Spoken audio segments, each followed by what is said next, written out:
शिवजी की कृपा पाने के लिए जरूर पूरी सुने ये प्रदोष कथा। प्राचीन काल में एक गरीब पुजारी हुआ करता था। उस पुजारी की मृत्यु के बाद उसकी विधवा पत्नी अपने भरण पोषण के लिए पुत्र को साथ लेकर भीख मांगती हुई शाम तक घर वापस आती थी। एक दिन उसकी मुलाकात विदर्भ देश के राजकुमार से हुई, जो कि अपने पिता की मृत्यु के बाद दर दर भटकने लगा था। उसकी यह हालत पुजारी की पत्नी से देखी नहीं गई। वह उस राजकुमार को अपने साथ अपने घर ले आई और पुत्र जैसा रखने लगी। एक दिन पुजारी की पत्नी अपने साथ दोनों पुत्रों को शांडिल्य ऋषि के आश्रम ले गई।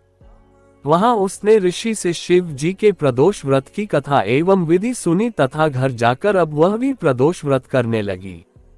एक बार दोनों बालक वन में घूम रहे थे। उनमें से पुजारी का बेटा तो घर लौट गया, परंतु राजकुमार वन में ही रह गया। उस राजकुमार ने गंधर्व कन्याओं को क्रीड़ा करते हुए देखा तो उनसे बात करने लगा। उस कन्या का नाम अंशुमति था। उस दिन वह राजकुमार घर देरी से लौटा।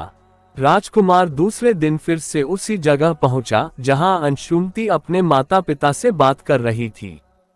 तभी अंशुमति के माता पिता ने उस राजकुमार को पहचान लिया तथा उससे कहा कि आप तो विदर्भ नगर के राजकुमार हो ना, आपका नाम धर्मगुप्त है। अंशुमति के माता पिता को वह राजकुमार पसंद आया और उन्होंने कहा कि शिव जी की कृपा से हम अपनी पुत्री का विवाह आपसे करना चाहते हैं, क्या आप इस विवाह के लिए तैयार हैं? राजकुमार ने अपनी स्वीकृति दे दी तो उन दोनों का विवाह संपन्न हुआ। बाद में राजकुमार ने गंधर्व की विशाल सेना के साथ विदर्भ पर हमला किया और घमासान युद्ध कर विजय प्राप्त की तथा पत्नी के साथ राज्य करने लगा। वहां उस महल में वह पुजारी की पत्नी और पुत्र को आदर के साथ ले आया तथा साथ रखने लगा। पुजारी की पत्नी तथा पुत्र के सभी दैख व दरिद्रता दूर हो गई और वे सुख से अपना जीवन व्यतीत करने लगे।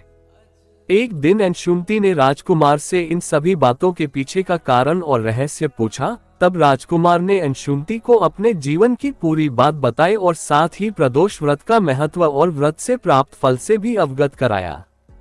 उसी दिन से प्रदोष व्रत की प्रतिष्ठा व महत्व बढ़ गया तथा मान्यतानुसार लोग यह व्रत करने लगे।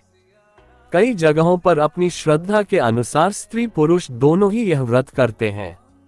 इस व्रत को करने से मनुष्य के सभी कष्ट और पाप नष्ट होते हैं एवं मनुष्य को अभीष्ट की प्राप्ति होती है।